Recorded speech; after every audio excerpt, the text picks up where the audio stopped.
Voici une vidéo concernant les ennemis ultimes de l'armée d'Athéna. Bien sûr, dans les faits, il aurait été logique que ce rôle soit détenu par les Olympiens, mais comme vous le savez, il n'y a que 28 hommes dans le manga d'origine.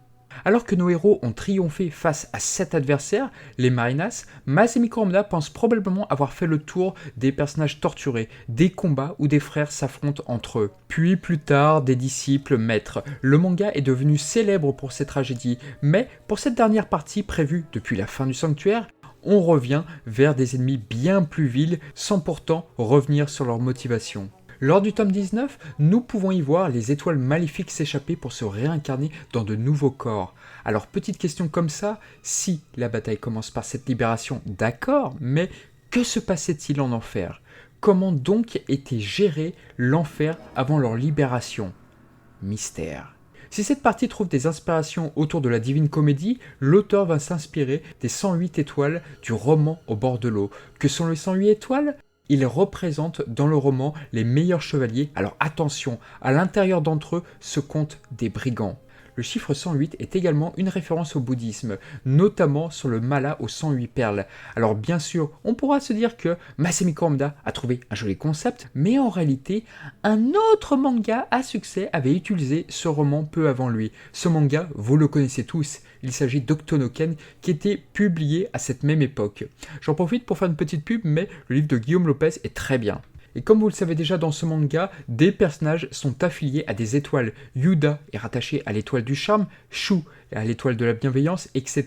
Les utilisateurs du Nanto sont rattachés aux mêmes étoiles que ceux du roman Au bord de l'eau. On y trouve du coup des étoiles communes entre les personnages du Nanto et ceux des spectres, ce qui est le cas entre Miu du papillon et Yuda, qui sont rattachés à l'étoile de l'enchanteresse. Car dans les faits, il faut se rappeler qu'il n'y a pas 12 protecteurs pour l'armée d'Athéna, mais 88. Chez les spectres, la hiérarchie est bien plus complexe. Parmi les 108 étoiles, nous avons 36 étoiles célestes et 72 étoiles terrestres. Ceux rattachés aux étoiles terrestres seront envoyés en apparence à la surface. Tout du moins, c'est ce qu'on a toujours cru. Sauf que le databook, le Taizen, vient contredire cela. On ne comprend pas bien si un personnage détenant une étoile céleste est bien plus performant qu'un spectre rattaché à une étoile terrestre. Car d'accord, les juges ont des étoiles célestes, mais pas Miu, alors qu'Ivan, le spectre du troll, lui, est rattaché à une étoile céleste. Bref, on a très longtemps voulu créer une hiérarchie à partir des termes célestes et terrestres, mais rien ne fonctionne en fait. Un peu comme les gemmes des Gold Saintes de l'animé. Sur les armures, pour contrer le jaune resplendissant des Gold Saintes, les surplices seront noirs dans le manga. On ignore quel est le matériau utilisé. Pire, on ne connaît pas très bien leur résistance. Et vu qu'elles volent souvent, voire trop facilement en éclats, on serait tenté de dire qu'elles sont moins résistantes qu'une Gold Claws.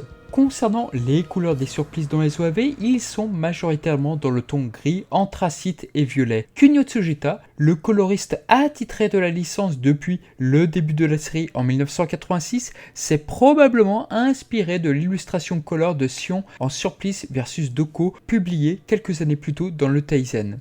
Outre cette grande différence de coloration, les renégats portent également des surplices, ou plutôt des imitations de leurs Gold Claws passés, avec des nuances, notamment dans la forme des pointes. Il semble être indiqué dans le récit que ces imitations de surplices ne tiennent que 12 heures. Alors petit truc qui m'a toujours bien intrigué, mais les spectres sont terriblement bien informés. Radamante est au courant de la manipulation de Canon envers Poséidon, et il semble même connaître le passé du saint d'Andromède. C'est assez étonnant car, à contrario, Mu et les autres ne connaissent en rien l'identité des spectres ni même leur pouvoir. Tout en haut, nous avons l'empereur Hadès, muni d'un surplice bien plus résistant que les autres. Il s'agit probablement d'un god surplice en fait. Ensuite, et ça c'est assez exceptionnel, il y a Thanatos et Hypnos, deux dieux ayant prêté allégeance à Hadès. Dans le manga Lost Canvas, un spectre sera directement affilié à Thanatos, à savoir Veronica, nom faisant référence bien sûr à Resident Evil, code Veronica. Tandis qu'Hypnos, lui, aura 4 dieux sous son commandement, Onéros, Morpheus, Ikelos et Phantasos. Thanatos et Hypnos observent de loin la bataille, mais joueront un rôle clé. Ce sont eux qui transmettent les ordres d'Hadès à Pandore. Ensuite, nous avons Pandore qui dirige d'une main de fer les spectres. Les 3 juges arrivent ensuite et ce sont alors parmi les 108 spectres les plus puissants. Cela a été dit et redit. Rhadamant de la Wyverne, l'étoile céleste de la férocité. Dans la mythologie, il est le frère de Minos, le roi de Crète, et devient plus tard l'un des juges des enfers. Éaque du Garuda, l'étoile céleste de la vaillance, fils de Zeus dans la mythologie. Après sa mort, lui aussi deviendra un juge des enfers en raison de sa sagesse et de son sens de la justice, chose qu'on ne retrouvera guère dans le manga. Minos du Griffon, l'étoile céleste de la noblesse, roi de Crète, frère de Rhadamante, et plus tard lui aussi juge des enfers. Ensuite nous avons les gardiens des différentes prisons. Lune du Balron, l'étoile céleste de l'excellence. Il s'agit bien sûr d'un clin d'œil très appuyé à l'univers de Tolkien via le Balrog, même s'il s'agit en fait dans le cas présent d'une référence à une créature ailée nantie d'un fouet et d'une épée de feu nommée Balron dans la série des jeux vidéo Ultima, créature bien évidemment inspirée du Balrog de Tolkien et dont le nom a été altéré pour des questions de droit. Concernant le nom du spectre, plusieurs hypothèses ont été émises. Certains pensent qu'il s'agit là d'une autre référence à l'univers de Tolkien, plus précisément au golfe de Lune, d'autres pensent plutôt à l'alphabet Furtark, plus connu sous le nom de Rune. Le problème est que la translittération en katakana du nom du spectre Luné ne colle pas avec la prononciation officielle japonaise de Lune ni des runes. Il semblerait qu'il s'agisse en fait de René, un prénom vieillot mais encore assez répandu en Norvège. Le lien est à faire avec son attaque Reincarnation, René signifiant littéralement né à nouveau. Ça semble logique, c'est en tout cas le nom qui apparaît sur les sources officielles japonaises. Pharaon du Sphinx, l'étoile céleste de l'animalité, une des rares incrustations de la mythologie égyptienne dans Saint Seiya hélas. Son nom fait bien sûr référence aux anciens rois d'Égypte. Ivan du Troll, l'étoile céleste de la défaite. Son nom fait référence à Ivan le Terrible. Le nom de sa technique, en plus de son origine russe, oui, ce n'est pas pour rien si Yoga le vint, il sera indiqué dans les pages bonus du tome 28 que cela fait référence à la perestroïka, une réforme économique russe. Son nom, Iwan, en japonais, est en fait un jeu de mots qui signifie ne pas dire. Et en effet, le spectre est vaincu avant même qu'il n'ait eu le temps de se présenter. Roc du Golem, l'étoile céleste cornue faisant référence au golem, créature humanoïde faite d'argile ou de pierre et animée par magie. Ce nom y est associé à la mythologie hébraïque. Phlégaès du Lycaon, l'étoile céleste du crime. Phlégaès est en effet dans la Divine Comédie le passeur du Styx. Le Lycaon quant à lui pourrait évoquer la forme du loup Lycaon. Le personnage est rattaché à l'étoile du crime, ce qui est sans doute une référence à la mythologie grecque où le Lycaon aurait servi de la chair humaine, celle de son propre fils à Zeus. Zeus en colère aurait alors transformé Lycaon et ses fils en loups et déclenché le fameux déluge du Deucalion pour châtier l'humanité corrompue. Stand du scarabée mortel, l'étoile céleste de la laideur. Son nom vient de l'anglais debout, qui fait allusion à sa mort, puisqu'à l'instar d'Aldébaran, il mourra debout. Son attaque Stand By Me est probablement une référence à un album de John Lennon. Après les gardiens de prison, nous avons les spectres en enfer. Charon de l'Achéron, l'étoile céleste de l'intervalle, le légendaire passeur qui fait franchir dans sa barque le fleuve de l'Achéron aux morts contre une obole. Sylphide du basilic, l'étoile céleste de la victoire. Son nom fait référence aux sylphes. Ce sont des esprits aériens, souvent représentés comme des fées. Le basilic est un reptile monstrueux au venin et regard mortel, né d'un œuf de serpent ou de crapaud couvé par un coq. Le surplice de Sylphide ressemble toutefois davantage à un cocatrix ou encore un basilicoque, une créature assez similaire à un basilic mais qui tient à la fois du serpent et du coq. Gordon du Minotaure, l'étoile céleste de l'emprisonnement. Le Minotaure, mi-homme, mi-taureau, est issu de la mythologie grecque. Il s'agit d'un monstre né des amours contre nature de Pasiphae, la femme de Minos, et d'un magnifique taureau blanc destiné à l'origine à être offert en sacrifice à Poséidon, mais que le roi Crète préférera finalement garder pour lui. C'est l'architecte Dédale qui créera la genisse en bois dans laquelle Pasiphae se glissera pour se faire prendre par le taureau suite à la vengeance de Poséidon pour cet affront, et c'est encore Dédale qui construira le labyrinthe dans lequel le Minotaure sera enfermé. Valentine de la Harpie, l'étoile céleste de la lamentation. Pour ce spectre, son nom est lié à un jeu de mots. En effet, en présentant le personnage comme Harpie Valentine, le son du nom Harpie peut rappeler celui de Happy, et donc faisant lien avec la Saint-Valentin, et la date de naissance du personnage se rapporte à cela, ainsi que sa technique du combat, le Sweet Chocolate, listé dans le manga original mais uniquement vu dans The Lost Canvas. Évidemment, les harpies font référence à des femmes à corps de rapace, connues pour leur grande voracité. Dans la Divine Comédie de Dante, on les trouve dans la forêt des suicidés aux enfers. Queen de l'Alrone, l'étoile céleste démoniaque. Il est possible que cela soit un nouveau lien avec Versailles Nobara alias Lady Oscar, ou plus simplement de la reine Marie-Antoinette, qui fut décapitée lors de la Révolution française. Alrone signifie tout simplement mandragore en allemand, la nationalité du spectre. Le surplice ne représente toutefois pas la fameuse racine vaguement humanoïde de cette plante utilisée en sorcellerie, dont le cri était mortel selon les légendes. Il s'agit ici d'une femme végétale née d'une fleur de mandragore qui aurait été arrosée par le sang ou le sperme d'un condamné à mort. On retrouve souvent ce genre d'Alrone dans la saga vidéoludique Castlevania. Nous avons ensuite les spectres envoyés par Adamante. Gigante du Cyclope, l'étoile terrestre de la violence. L'apparence de son surplice est une référence au film Le 7e voyage de Sinbad. Et vu la carrure de ce monstre, il paraît logique que ce spectre soit doué au corps à corps. Rémi Duvert, l'étoile terrestre rampante. Le prénom du spectre fait naturellement allusion à Sam Raimi, plus exactement à Evil Dead et ses fameuses lianes qui emprisonnent une des héroïnes. Alors, étonnant hasard, mais les tentacules de Raimi évoquent également le Docteur Octopus, antagoniste très important de Spider-Man, qui sera bien plus tard adapté par Sam Raimi. Mew du papillon, l'étoile terrestre enchanteresse. Ces papillons se nomment Fairy, ce qui peut être un lien avec son étoile enchanteresse, se rapportant donc à des fées.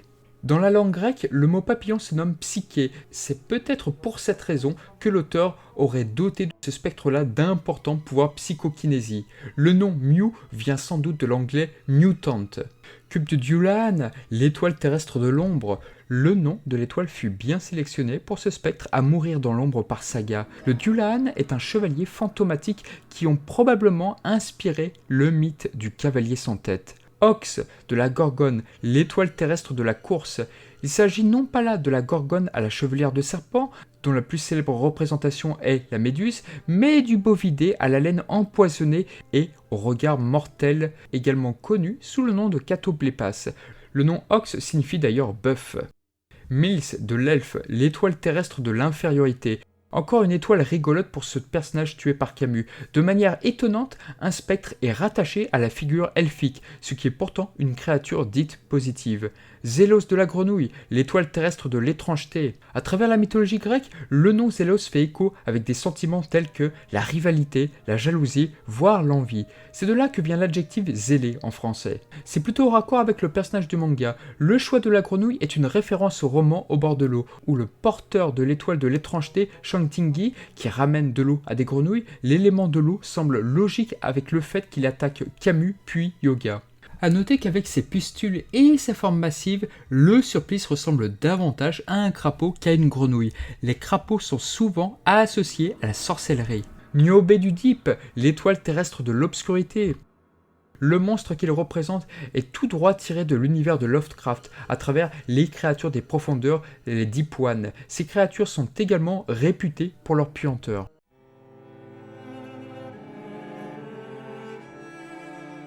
Le Taizen révélera quelques spectres suivants alors Gigante. Nous avons donc l'étoile terrestre de la musique, l'étoile terrestre de la séparation. Ce spectre a une particularité rare, il meurt face à Aeolia, mais le mangaka commet une coquille en le faisant réapparaître devant Shaka. Les OAV feront la même erreur. L'étoile terrestre de la rapidité, l'étoile terrestre du châtiment, l'étoile terrestre de la dissimulation. Ce spectre fait beaucoup penser à Juggernaut dans les X-Men, tiens.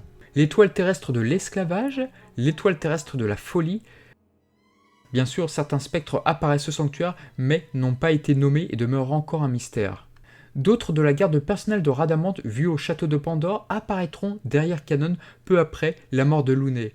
Le Taizen nomme également 3 spectres à périr de la main de Canon. L'étoile terrestre de la menace, l'étoile terrestre de la férocité et l'étoile terrestre des âmes. Il est possible que cela soit ces 3 spectres. Toujours dans la révélation du databook, qui est une mine d'or décidément, lorsqu'Aiolia, Mu et Milo reviennent à eux, les 4 spectres à être tués ont été nommés. L'étoile terrestre de la clarté, l'étoile terrestre de la progression, l'étoile terrestre de la retraite et l'étoile terrestre de l'accomplissement. Alors cette information ne doit pas être très populaire car Teichirogi créera plus tard un autre spectre lié à l'étoile de la retraite, à savoir Grégor. Et enfin, pour finir avec le Teizen, les spectres se heurtant à Ikki et se trouvant au mur des lamentations ont été nommés l'étoile terrestre du mal, l'étoile terrestre du calcul, l'étoile terrestre de la paisibilité, l'étoile terrestre de la vacuité et l'étoile terrestre de la raison. Étant donné qu'ils sont 108 et que Masami Kurumada n'en montrera qu'une vingtaine, cela fera la joie de Teichirogi qui créera de toutes pièces de nouveaux adversaires. Le tour de force est alors d'étoffer cette armée si particulière. 18 spectres seront créés pour ajouter de nouveaux éléments, le plus populaire étant bien sûr Kagao du Bennu, l'étoile céleste de la violence. Le choix de l'étoile est étonnant car il est rattaché à la violence qui est déjà associée à Gigante, mais sauf qu'il s'agit de l'étoile céleste et non terrestre. Le Bennu étant un peu l'équivalent du phénix, mais en Égypte, il s'agit donc du second spectre à être associé à la mythologie égyptienne avec Pharaon. Outre les nouveaux spectres, Teichirogi réhabilitera quelques spectres tombés si facilement au combat dans le manga d'origine, notamment Stand qui se révélera bien plus hargneux avec le pauvre Yato. Mais concrètement, le gros problème des spectres, c'est qu'ils sont trop nombreux. Il était impossible pour Masami Kurumada de tous les développer, et de même qu'il devait également faire un choix quant aux créatures les plus faciles à exploiter. Et encore, de nombreux spectres pourtant nommés seront mis à mort très facilement.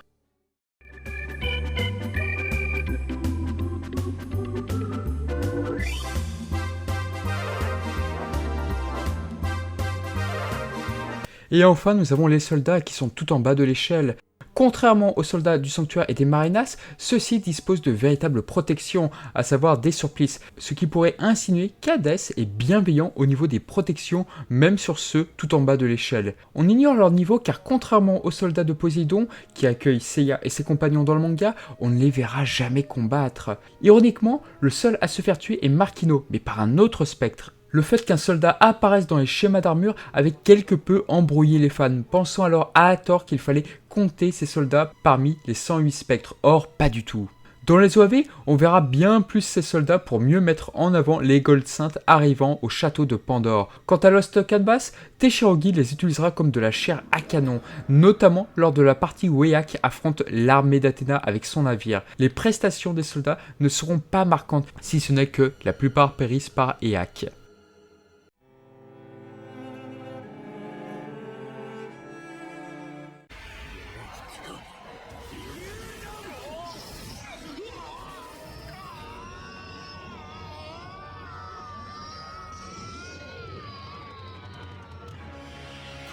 Alors à présent, nous allons revenir en détail sur les juges. Alors, petite révélation avant de commencer, malgré son temps de présence assez court, j'avoue avoir un faible pour ce personnage. Un faible pour des raisons superficielles sans doute, car oui, j'aime énormément le design de son surplice. Oui, on va parler d'Eak, alias Eakos. Alors pour commencer, il faut vraiment saluer le boulot titanesque des assistants de Masami Kurumada, notamment Choji Nakata, qui a créé de nombreuses armures, mais il n'était pas le seul sur cette tâche, le tout validé par Masami Kurumada. Et vu la complexité des armures depuis l'apparition des Gold Saints, c'est vraiment un sacré exploit et peu de gens se rendent réellement compte du boulot que c'était. Le Garuda est un monstre mythologique népalais, très populaire et l'incorporer chez les spectres était une évidence pour Masami Kurumada. Cet animal était déjà apparu dans le 4e film par l'intermédiaire de Belzébuth et peut-être même avec Geist, le temps d'une illusion lorsqu'elle attaque l'hélicoptère de nos héros. Mais en réalité, il s'agissait d'un roc, un oiseau monstrueux des contes et légendes du Moyen-Orient. Comme dit précédemment, l'auteur s'est fortement inspiré du roman Au bord de l'eau pour la conception des 108 étoiles. Dans ce roman, le héros, rattaché à l'étoile de la vaillance, est un dénommé Ling Chong, soit la tête de léopard qui répond à la vertu de la vaillance. Il est indiqué qu'il s'agit d'un maître d'armes et qu'il mène une troupe d'élite, élément qui sera largement exploité dans le manga Lost Canvas. Le personnage Ling Chong sera également victime d'une manipulation diabolique. Pour cette raison, il sera accusé de meurtre et tatoué au visage, afin qu'on voit en lui un condamné. C'est intéressant car au moment où Suikyo est victime de l'illusion de Cain dans le manga Next Dimension, on verra également un tatouage sur son visage. Rien n'est laissé au hasard. Quoi qu'il en soit, il faut rappeler que Radamant est le premier juge à apparaître dans le manga et se débarrasse illico de Deathmask et Aphrodite. On apprend bien plus tard, lors de l'apparition de Valentine, l'existence de spectres affiliés à Minos et Éaque. Il y avait donc deux spectres de la même trempe que Radamant aux enfers. Ces personnages énigmatiques tarderont à arriver, et alors que Minos aurait dû apparaître dans la seconde prison, c'est Luné qui le remplacera, et ce rôle lui va tellement bien que Lost Canvas poursuivra ce fonctionnement. C'est donc devant Orphée que Minos et Éaque font leur première apparition. N'ayant pas encore une vision précise et nette de leur visage, Masami Kurumada camouflera leurs yeux dans un premier temps. Et malgré une apparition remarquée à la Judaica devant Orphée, ils se font berner en beauté par la mélodie du Silver Saint, et seul Radamant y échappe. Notons que, dans les premières traductions de l'éditeur Mangakana, les juges étaient nommés maladroitement les Titans. En japonais, ils sont nommés Mekai no San Kyoto, soit les trois big boss généraux du royaume des ombres. Une drôle de présentation pour ces deux personnages encore énigmatiques qui témoignent que Radamant est le juge le plus prudent des trois. Ce n'est qu'une fois que Kanon prend enfin le dessus sur Radamant que les deux autres juges interviennent. Le combat est déséquilibré et Kanon devient un cobaye idéal pour montrer au lecteur ô combien les juges des enfers sont très puissants. Notons que Kanon aurait dû périr par la technique Galactica Illusion si Radamant ne s'était pas interposé. Concernant la mentalité du spectre, à ce moment-là du récit, Masami Kurumada songeait probablement avoir fait le tour des guerres tragiques, préférant revenir sur des schémas plus classiques à l'instar de ce qu'on voyait avec les Black Saints au début de l'histoire. Ainsi, si on a beau avoir quelques précisions sur la nature des spectres par Miu, on ne connaît guère leur véritable motivation, si ce n'est qu'ils sont supposés à ce stade-là du récit être les antagonistes ultimes de l'armée d'Athéna, comme déjà indiqué. On revient avec les spectres d'Hadès vers un schéma très traditionnel. Même si on l'apprendra de la bouche de Pandore, les spectres croyaient naïvement en un monde meilleur où les justes se verraient octroyer de la vie éternelle avec l'avènement d'Hadès. Les spectres, tout comme Pandore, ont été bernés afin de servir de chair à canon, docile et sacrifiable, comme Shaka le révélera froidement à Gigante du Cyclope. Et là, on va pouvoir s'attarder sur le combat le plus polémique du Mekai.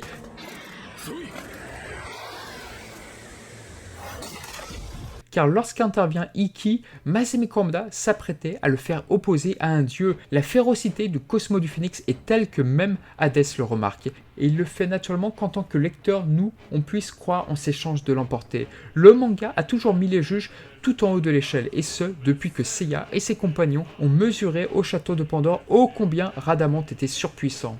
Pourtant, la férocité d'Ikki n'est plus à démontrer, lui qui a la réputation de s'attaquer à des gros morceaux. Mais là, ça fait peut-être beaucoup. Le match est néanmoins disputé.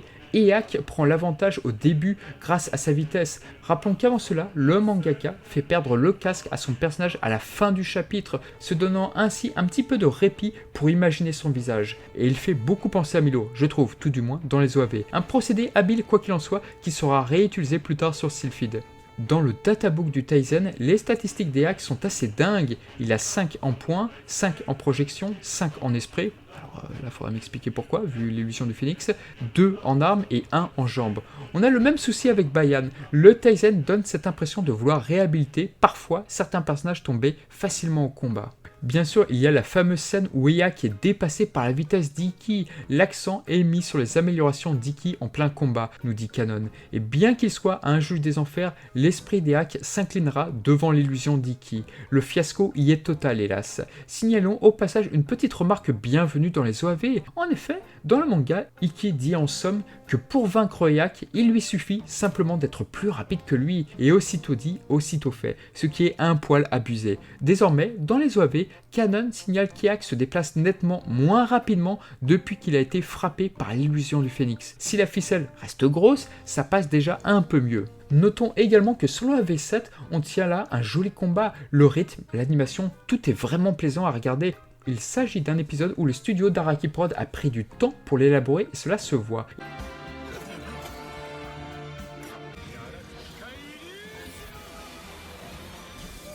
Et on peut aussi se rappeler qu'Éaque est incarné par un seiyuu très bankable, à savoir Shinichiro Miki, la voix de Im dans Dragon Quest La Quête de Dai, ou bien tout simplement la voix de Mustang de Full Metal Alchemist.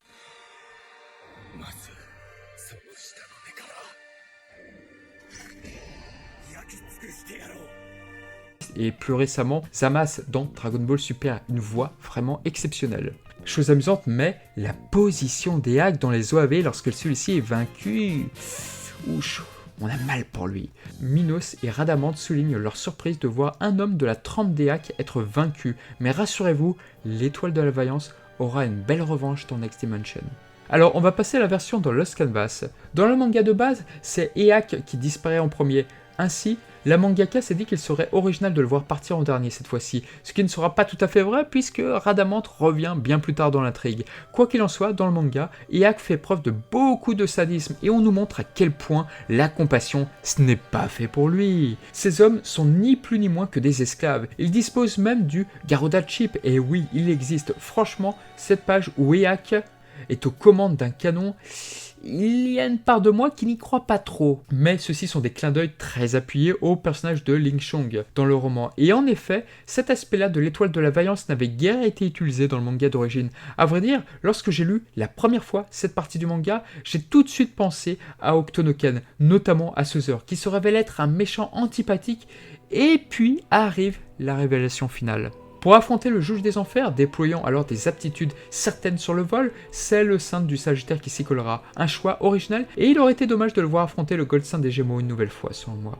Face au Saint d'Athéna, il montre que le lien le plus puissant, c'est l'asservissement. Le combat se déroule en plusieurs temps, et il est retardé par la mise en avant, assez classe, je dois dire, des bronzes saintes. C'est donc une bataille navale qui a eu lieu, ce qui est une première dans l'univers de Saint Seiya, et Eak fait beaucoup trop de dégâts dans son camp. Le caractère héroïque de Sisyphe mettra en avant l'aptitude immorale du spectre du Garuda qui détruit jusqu'à son propre navire. Le duel entre les deux protagonistes ne démarre réellement qu'au chapitre 130 et le Gold Saint du Sagittaire atteindra le 8e sens pour se déjouer du juge. Et seule Violette, la subalterne d'Eak, n'avait pas quitté ce qu'il restait du navire après sa défaite. Le juge entretenait une relation ambiguë avec son bras droit. Le manga révélera que Violette était une femme d'ailleurs tardivement, mais l'information fut envoyée assez rapidement au studio TMS pour qu'une femme soit castée dans le rôle de Violette pour l'adaptation animée de The Lost Canvas. C'est dans cette défaite où Eak se remet en cause et où Alon lui paraît bien plus sadique que lui. Oui, c'est possible. Alon, qui était sur le point de tuer de sang-froid d'ailleurs, son propre juge, est stoppé par Tenma. Oui, Tenma prend la défense d'Eak, et ce point est important quand on songe à ce qui se trame dans Next Dimension. Sacha intervient également ainsi que Pandore. Eak apparaît bien plus tard pour s'isoler et se préparer à mourir. C'est Kagao qui le retrouve dans le chapitre 139, et ça a du sens quand on sait que Kagao est largement inspiré du personnage d'Ikki. C'est donc à lui de tuer le juge, tout du moins celui qui porte le titre d'Eak, car dans les faits, il détruit son surplice et révèle son véritable nom, Suikyo. Ce nom signifie tellement de choses dans Next Dimension auquel Teichirogi a emprunté son nom pour la toute fin de ce personnage, qui survivra dans le manga. Et venons-en à Suikyo, quel personnage incroyable dans Next Dimension et probablement le plus important des 3 juges par rapport à son scénario, ses révélations et les valeurs du personnage. Masami Hamada avait choisi de faire apparaître Minos dans son manga Next Dimension, mais sous un nouveau nom, Vermeer. Malgré ce changement de nom, celui-ci ressemble beaucoup au spectre du Griffon qu'on pourra voir dans le présent. Et on pouvait à l'époque supposer qu'il en serait de même pour le spectre de la Wyvern, et en fait pas du tout. Mais là, sur Suikyo, qui remplace donc Eak, c'est une sacrée surprise. Sans doute que pour Masami Hamada, celui-ci était le moins marquant des 3 et qu'il fallait changer la donne. Car on parle d'un personnage qui entraîna par le passé le jeune Tenma, devenu par la suite le Saint de Pégase. C'est donc la première fois dans un manga de Masami Hamada qu'un spectre a un lien direct avec le sanctuaire. Il était de plus l'ancien Silver Saint de la coupe. Cette clause est devenue si populaire depuis sa création dans le Databook Taizen, lequel est utilisé comme source de référence dans presque tous les spin-offs désormais. Suikyo apparaît pour la première fois alors que Vermeer est sur le point de tuer Doko, Sion et Tenma. L'occasion de voir comment Tenma et Alon l'ont rencontré beaucoup plus jeune. Beaucoup de questions sont posées sur ce mystérieux juge. Pourquoi est-il du côté d'Hadès désormais ? Vermeer et Pandore n'ont pas tout à fait confiance en cet ancien saint d'Athéna, et dès qu'Athéna arrive sur Terre, Suikyo est missionné pour tuer cette Athéna en compagnie de ses spectres. Et là, le scénario est un peu convenu, non ? Eh bien, pas vraiment. Déjà, Masami Kurumada s'amuse avec le spectre du Garuda.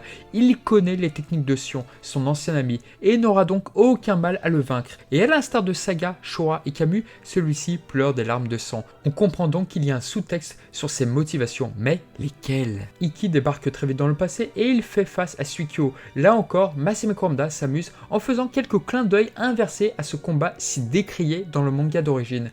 En effet, on peut y voir Ikki tomber de la même façon qu'Eak du présent. Le saint du phénix est frimeur et sans doute sûr de lui, car il a déjà vaincu un spectre du Garuda, mais le combat nous montre qu'il n'a rien de commun avec Eak. Et la scène du combat où Suikyo perd son casque comme Eak avant cela est un piège, car très vite, le mangaka nous indique qu'en réalité, c'est Ikki qui est le plus touché. L'illusion du phénix va interrompre le combat, dévoilant par ce biais que jadis Suikyo avait un frère très malade et que le spectre de la gargouille tenta de le faire chanter en lui proposant de rejoindre l'armée d'Hadès en échange du salut de l'âme de son jeune frère. Avec ces révélations, le lecteur croit être en terrain connu. Eh bien non. Et si vous avez regardé ma vidéo sur les derniers chapitres de Next Dimension, vous avez déjà la réponse. Suikyo passe donc de force la maison du bélier et il va devoir continuer son voyage. Le manga va commencer à adopter une formule assez linéaire où Tenma et Shun découvriront le Gold Saint de chaque maison du zodiaque, tandis que derrière eux arrivera Suikyo qui sera prêt à en découdre. Face à Ox, Suikyo parvient à prendre l'avantage et tue le saint du taureau, du moins en apparence seulement. Le combat est hélas très expéditif et encore une fois, la constellation du taureau est très malchanceuse. Suikyo face aux Gémeaux, le combat va en la défaveur du spectre. Les paroles de ce traître d'Abel font mouche chez Suikyo, car celui-ci n'a rien de commun avec ce félon. Et le saint des Gémeaux s'amuse alors de la situation. Au final, devant la confrontation d'Abel et Caïn, Suikyo est évacué de la maison. Face à Destol, on découvre que le saint des Gémeaux a utilisé sur Suikyo l'illusion, le Genru Maoken, et le saint du cancer fera les frais de sa brutalité. Mais comme Suikyo avait auparavant été victime de la technique d'Ikki, il a pu de justesse réchapper à celle des Gémeaux.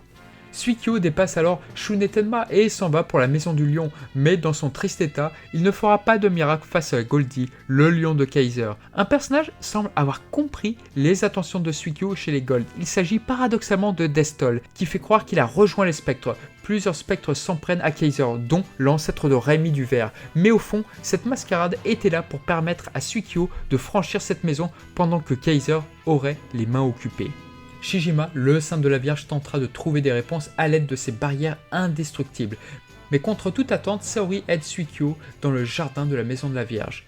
Et celui-ci, dans le jardin de la Maison de la Vierge, retrouve son ancienne armure de la coupe. Suikyo retrouve alors ses forces et porte alors un message à Athéna. De manière totalement inattendue, celui à bloquer définitivement Suikyo, eh bien ça sera Doko. Et Masami Kurumada nous prouvera qu'une fois de plus, il maîtrise la poésie par le biais des dernières paroles de Doko à son ancien ami.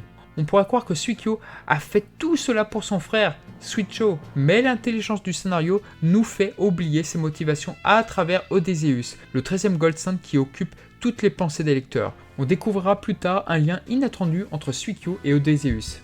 Quoi qu'il en soit, Suikyo n'est pas véritablement le spectre du Garuda, mais par l'intermédiaire de ce personnage, Kurumada réhabilite clairement le spectre de l'étoile de la vaillance.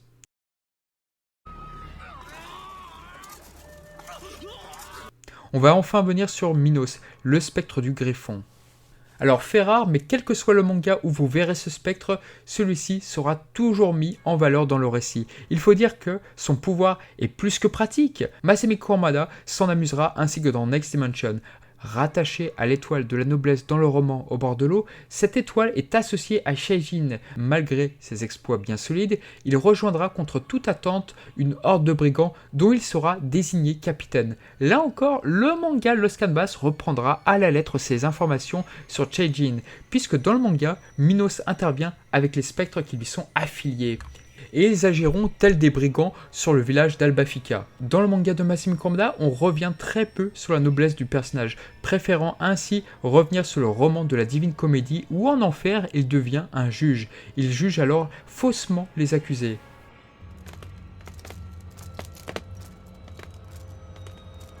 Et cette histoire ne sera hélas pas reprise dans le manga. En effet, ce rôle sera repris par Lune, un subalterne de Minos, probablement parce que le mangaka ne voulait pas voir périr le juge aussi vite. Malgré tout, les paroles de Lune rappellent grandement le Minos de la Divine Comédie. Détail amusant, dans la Divine Comédie, il est dit que Minos enserre de sa queue de démon l'âme du damné, présent devant lui, chaque tour de queue correspondant à la gravité des péchés commis de son vivant et à la prison correspondante. Voilà qui n'est pas sans rappeler le Fire Whip de Lune. De même, il y est dit que Minos convoque le Conseil des Silencieux, un autre élément repris dans le Mekai avec le Tribunal du Silence.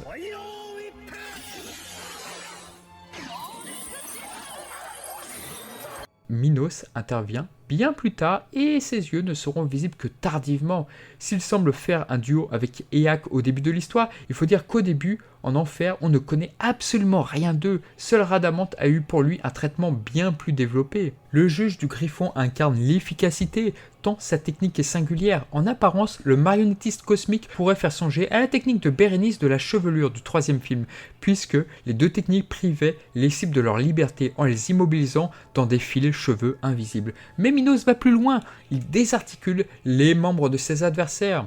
Lost Canvas développera le côté sadique du personnage qu'on pouvait déjà entrevoir dans le manga de Masami Kurumada. Minos Ridiculus Canon, ce qui est un bel exploit, et au fond, les personnages à pouvoir triompher de ce Gold Saint, il n'y en a pas beaucoup qu'on y réfléchit bien.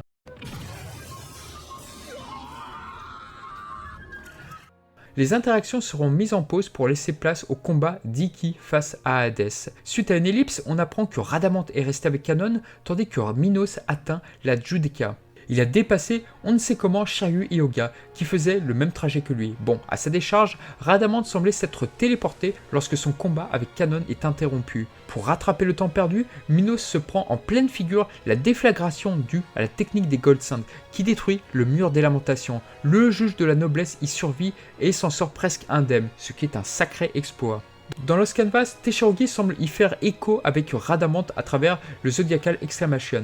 Le combat détient une fin très originale car Minos n'est pas véritablement vaincu par Hyoga, même s'il semblait mal parti suite à la technique ultime du cygne. Minos meurt bêtement, littéralement désintégré et avalé par la dimension parallèle qui sépare l'enfer d'Elysion et que seul un dieu peut franchir. L'adaptation des OAV d'Elysion fera alors intervenir un plan assez marquant, dirons-nous.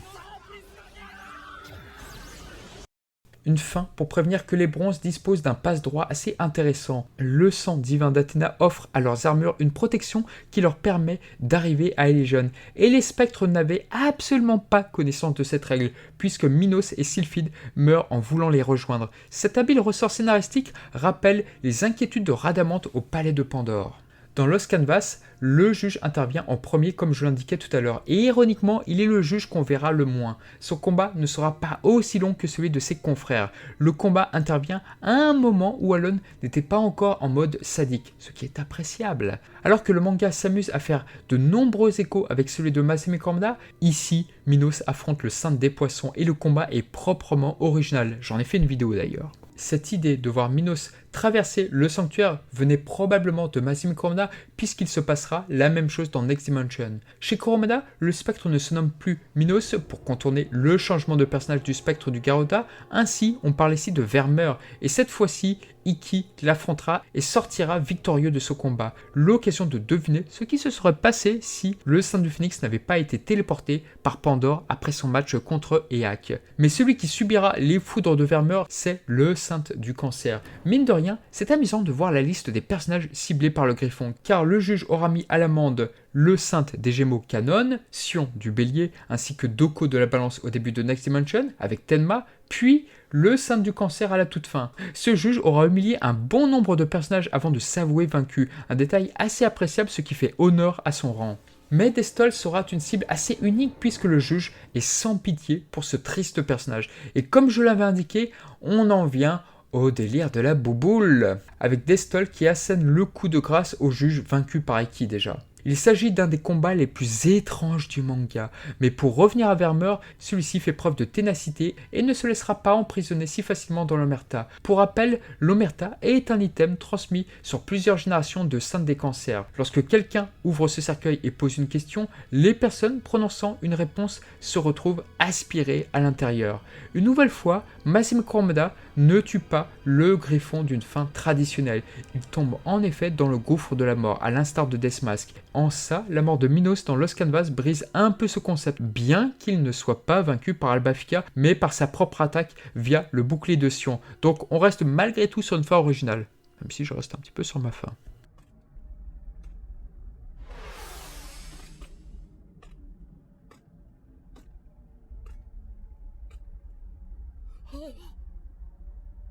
Et pour finir, sur les juges, on va parler de la carte maîtresse de Masami Kurumada, à savoir le juge à apparaître en premier, Rhadamante. Le personnage pourrait de loin nous faire songer à l'apparition du dragon des mers dans l'arc Poséidon, car après tout, ce dernier était en haut de la hiérarchie et ne faisait aucun doute pour le lecteur que ce dragon des mers était très puissant. Là, avec Rhadamante, le personnage nous dévoile brièvement ses pouvoirs en se débarrassant de Deathmask et Aphrodite. Ces deux personnages seront terrassés en un clin d'œil au moment de sa première apparition. On ignore que ce personnage était tout en haut de la hiérarchie. La défaite de Deathmask et Aphrodite permet d'indiquer au lecteur que cette nouvelle menace sera bien plus redoutable que les autres. Les Gold Saints peuvent ainsi mourir à tout moment, et la mort d'Aldébaran dans le récit poursuit cette idée-là que même un spectre seul peut faire des ravages dans l'armée d'Athéna. Rattaché à l'étoile de la férocité, le héros dans ce roman à être associé à cette étoile est Qingming. Ce dernier est d'un tempérament colérique, chose qu'on entrevoit chez le juge à travers son incompréhension envers les choix de Pandore. Qingming est le général d'une armée, le personnage y est décrit comme fidèle à son empereur. Il sera victime de son emportement face à des brigands. On peut y voir des similitudes d'ailleurs à travers Lost Canvas, qui puise décidément beaucoup de ses développements dans ce roman, encore plus que Masami Kurumada quand on y réfléchit bien. Mais bref, il y est question de dévouement lors de la toute fin du manga à travers les personnages de Pandore et de Valentine. Si effectivement Pandore commet une erreur en faisant confiance trop facilement à Saga, Shura et Camus, Rhadamante commettra lui aussi une erreur mais bien différente. Il pense alors à tort que son armée pourra vaincre les quelques saints du sanctuaire, et malgré la présence du redoutable Miu du papillon, ils se feront tous éliminer. Le juge envoie donc involontairement à la mort ses soldats. Enfin, pas tous car nous apprendrons par la suite que les plus valeureux, hormis Miu, seront restés au château. C'est d'ailleurs dans le manga d'origine le seul juge où les hommes sont les plus mis en avant, car le seul homme de main de Minos que nous verrons est Luné. Alors il y a une petite théorie selon laquelle Pharaon serait rattaché à Minos également. Pourquoi ? Eh bien tout simplement que son pouvoir est lié à la punition au procès, tout comme Luné. Quant à Eak, on cherche encore, et dans Next Dimension, ces spectres seront de la chair à canon face à Sion. Donc l'accent est relativement mis sur l'armée de Rhadamante dans un premier temps, et Gigante du Cyclope en sera étonnamment le leader. Étonnant, oui et non, Gigante est un personnage dont la force physique n'est pas à prendre à la légère, et cela fait écho avec l'étoile de la férocité de Rhadamante qui plus est, et le mangaka créera alors la surprise par rapport à Miu du papillon, qui se révélera être bien plus dangereux que lui, et il reproduira une surprise à travers Worm qui parvient à immobiliser Aeolia, là où Gigante n'aurait guère été capable de faire cela. L'anime appuiera la férocité de Gigante via un court combat face à Seiya, histoire de bien montrer que les envoyés de Rhadamante ne sont pas là pour rigoler. Rhadamante perd la bataille à distance, mais pour de mauvaises raisons. Il a amplement sous-estimé l'adversaire et beaucoup de spectres envoyés au sanctuaire seront de la piétaille, ce qui rompt un peu avec les marionneurs qui étaient peu nombreux, mais bien plus redoutables. Les OAV de Junikyo offriront une scène où on pourra voir Rhadamante boire un scotch, un whisky écossais pour être exact, ce qui fait référence à la double nationalité de Rhadamante, et ce, devant le tableau de la famille de Pandore. Aujourd'hui, ce rajout est devenu terriblement populaire chez les fans, et la scène ne manque pas d'ingéniosité, notamment à travers la coloration de la scène.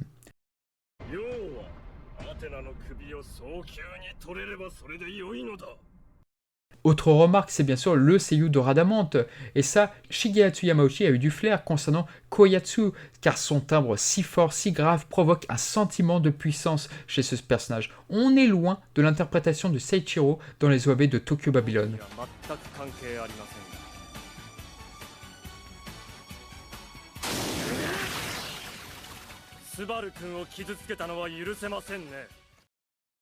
Les OAV feront une grande modification à travers le Kekai. Dans le manga, le mérite du juge à vaincre si facilement Milo, Aeolia et Mu, diminué par l'implication du Kekai, qui bride considérablement la force des ennemis pénétrant dans l'enceinte de la forteresse d'Hadès.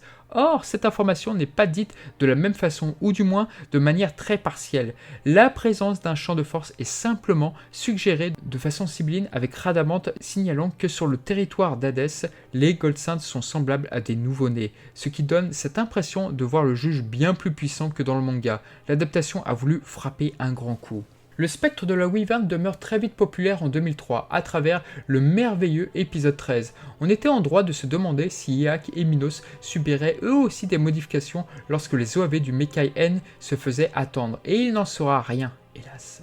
De plus, au niveau des designs des surplices des juges, on a cette impression que celui de Rhadamante a été conçu pour en être le leader. Il se murmure que le 13e épisode aurait été difficile à animer en raison de la complexité de l'armure du juge à dessiner, notamment sur les motifs de son surplice. Alors, à propos de son surplice, il représente une wyvern qui est une créature fantastique ressemblant à un dragon ailé à deux pattes. Alors, il ne faut pas le confondre avec la vouivre, qui est un animal fabuleux du folklore français, plus particulièrement franc-comtois et jurassien. Et même si les deux noms ont la même étymologie et dérivent du latin vipera et du vieux français guivre, la wyvern est également un emblème héraldique britannique. Là encore, une référence à la double nationalité du spectre. Et dans la culture populaire, la wyvern était un présage de guerre, famine, épidémie et autres catastrophes. D'où la technique Guiteste Caution, littéralement la plus grande prudence du juge, maladroitement traduite en éveil maximal en français, tout du moins sur la première traduction. Dommage, on perd la notion de mauvais présage propre à la VO. Dans le manga, Masami Kurumada met très clairement en avant de nouveaux sbires du juge bien plus importants que les précédents. Bon, alors on nuancera que certains spectres apparaissant derrière Valentine seront éliminés très facilement par Kanon. Le spectre Rhadamante sera très mobile puisque dès la seconde prison, il intervient pour épauler le spectre Luné qui s'est fait berner par Kanon des Gémeaux. A partir de là, le juge trouvera un adversaire de choix, Kanon, l'homme ayant dupé les dieux eux-mêmes, ce qui est une parfaite opposition à Rhadamante qui, de par ses origines dans le roman, lui fait preuve de servitude envers son maître. Ne pouvant tuer si rapidement un personnage aussi important que le spectre de la Wyvern, le combat est stoppé. Ce qui étonne dans la narration autour de ce spectre, c'est qu'il est considérablement mis en valeur contrairement à Éaque et Minos. Je veux dire par là que lorsque sont introduits Minos et Éaque, c'est Rhadamante qui continue de sortir son épingle du jeu en blessant mortellement Orphée. Et c'est lui qui découvre alors la véritable identité de Shun. D'ailleurs, c'est également à ce moment-là que Seiya se charge du juge. Et là, le saint de Pégase n'est pas ridicule face à lui, et il parvient même à endommager son surplice. Alors est-ce qu'il en sera de même un jour plus tard pour Tenma? Mystère. C'est vraiment une drôle de situation le moment où Orphée tente de tuer l'empereur des enfers, car le juge se sert alors d'Orphée comme otage, et pour cause, il a besoin de lui pour réveiller Pandore, Éaque et Minos. Et finalement, non, on abandonne cette piste-là.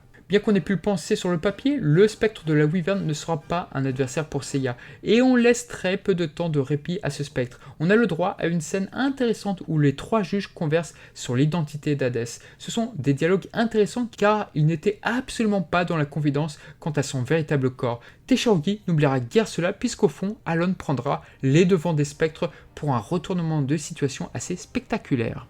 Sur le second duel, Rhadamante est bien disposé à affronter Kanon, lui qui a tué plusieurs de ses soldats. Et c'est sur cette défaite que le mangaka se décide à abandonner quelque peu ce personnage au profit d'Éaque et Minos. Et là, on l'a dit et redit, mais la fin de Rhadamante dans le manga n'est pas à la hauteur du personnage, et les OAV, adaptant à la ligne près cette partie-là du manga, ne feront guère mieux, si ce n'est que le juge frappe plusieurs fois Kanon avant que celui-ci ne l'emporte avec lui. Le spectre de la Wyvern est un personnage clé dans cette bataille et le préféré de beaucoup de fans, y compris par moi. Le juge ne laisse personne indifférent et sa désobéissance envers Pandore était originale, là où dans les précédentes batailles, c'était impensable de voir un personnage appliquer une toute autre stratégie que les hautes instances. La scène avec le whisky évoquée plus tôt a fortement plu aux fans, et notamment à Teshaugi car elle liera Pandore et Rhadamante dans son manga. Le personnage montrera à quel point il est placé sous l'étoile de la férocité pour donner naissance à une situation originale. Il se heurtera à Cardia, le saint du Scorpion, en plein royaume de Poséidon. Le personnage semble mourir en emportant avec lui Cardia, mais le personnage revient par la suite. Alors à contrario, je n'aime pas beaucoup le traitement de ce personnage dans The Lost Canvas, et la fameuse Zodiac Clamation de Regulus fait vraiment débat. Le personnage ne mourra toutefois pas contre Regulus, mais tout simplement contre Alon, qui est devenu un véritable psychopathe, aussi bien pour les spectres que l'armée d'Athéna, faisant un peu songer à Fuma dans le film X de Clamp.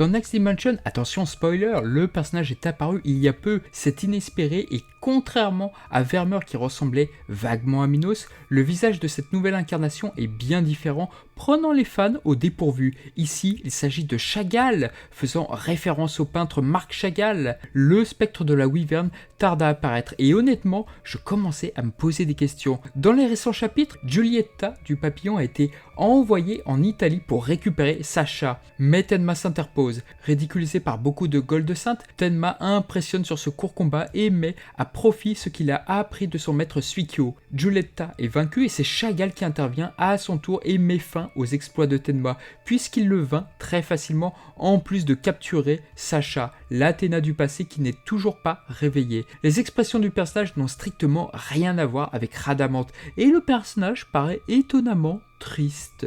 Hâte de voir ce qu'il adviendra de ce juge par la suite.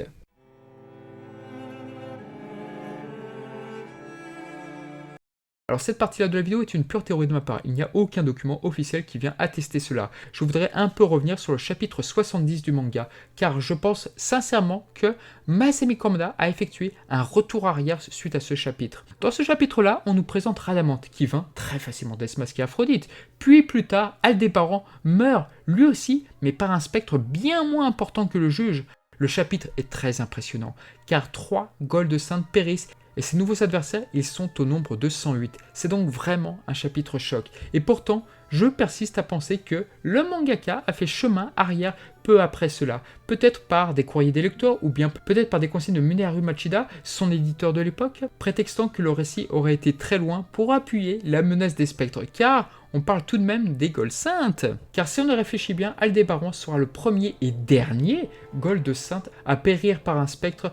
Il y a bien sûr le sacrifice de Kanon, mais le duel était là déséquilibré. Sur l'arc de Juniku, on va découvrir peu après beaucoup de spectres ridicules ou qui ne seront pas à la hauteur. Par exemple, lorsqu'Aeolia déchaîne les hostilités sur 4 imprudents spectres.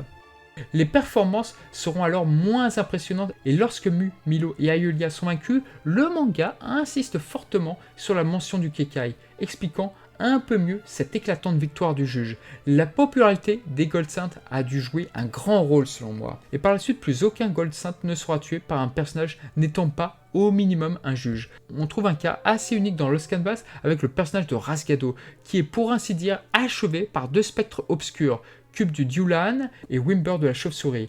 Dans l'arc Poséidon, c'était un peu pareil au fond. Sorrento faisait une entrée très impressionnante puisqu'il malmenait trop facilement Aldébaran. Pire, il le tuait avec sa technique ultime, de quoi mettre la pression au héros sur ses nouveaux adversaires. Et puis, Seiya affronte alors le premier Marinas. Et stop, on arrête tout.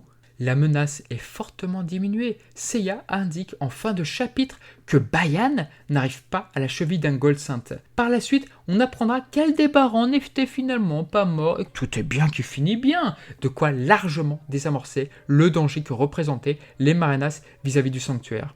Alors pour revenir au spectre, je pense qu'à présent, le rapport de Masami Komda a bien évolué à travers Next Dimension. Quelque chose qui ne trompe pas dans ce manga, tous les spectres accompagnant Minos et Suikyo sont de la piétaille. Il n'y a aucun valeureux combattant de la trompe de Valentine par exemple. Et quand l'ancien spectre du ver de terre s'en prend à Kaiser, le combat est bien plus expéditif que l'original. Et le spectre du papillon sera vaincu assez facilement par Tenma, qui mettra en pratique tout ce qu'il a appris par son maître Suikyo. Mais en tous les cas, à l'image de la défaite de Camus et Shura face au Corona Saint du 3e film, il paraît aujourd'hui presque inconcevable de voir un Gold Saint périr par un spectre comme Niobe de Deep. Je pense que le chapitre 70 est le vestige d'une idée qui n'a pas été développée, à l'instar d'Akira Toriyama qui avait révélé dans une interview croisée que les humains artificiels numéro 19 et numéro 20 étaient à la base les ennemis ultimes de cette saga. Suite à un coup de fil de Torishima, on verra que cela ne sera pas le cas et qu'à l'instar d'Aldébaran face à Sorrento, Yamcha aura la vie sauve dans l'histoire.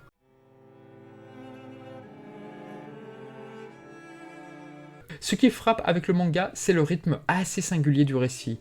Bien sûr, on l'a déjà expliqué, ce à quoi c'était dû sur une ancienne vidéo, le manga n'était alors plus très populaire auprès des lecteurs de Weekly Shonen Jump, suite à l'arrêt de l'adaptation animée. Lorsqu'on relit le manga, on constate une cassure peu après le combat d'Iki et Ak. Car lorsqu'on entame ainsi le duel entre le Saint du Phénix et Hadès, l'auteur va progressivement se désintéresser des spectres. Le combat de Valentine est tronqué sur la fin. Seiya le vainc d'une manière similaire à son combat face à Geki. Heureusement, les OAV iront plus loin. Le duel de Kanon et Radamant est lui aussi expédié et les Gold Saints sont réunis à la Judica et ils ne seront inquiétés par aucun adversaire. Où étaient donc les lieutenants de Radamant ? On revient à travers le tome 26 sur des duels un peu plus développés, fort heureusement. Outre le fait que Masami Kurumada devait se dépêcher de finir son récit, en plus de surprendre les lecteurs, la narration si particulière nous procure encore aujourd'hui une drôle d'impression. Il paraît plus qu'étonnant de voir que Sylphide est le dernier spectre important à trépasser, et Teshirogi n'imitera guère cela dans son récit puisque le spectre de la Wyvern sera l'un des tout derniers à périr.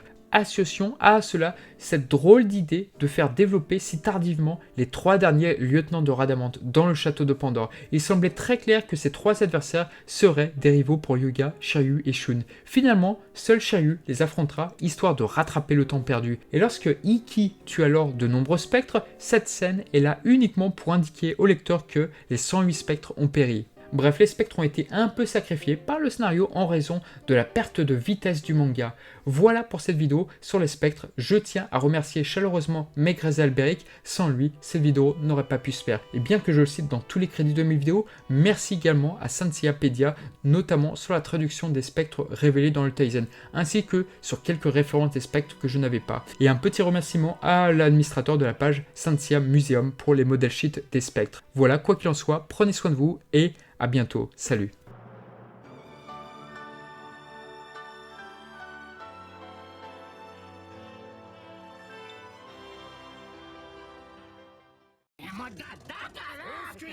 Alors le cas de Marquino. Ce soldat squelette au physique bien particulier tire son nom de la capitale d'un empire extraterrestre dans la série de science-fiction Perry Rhodan, ce qui explique pourquoi Seiya le traite de martien dans le manga.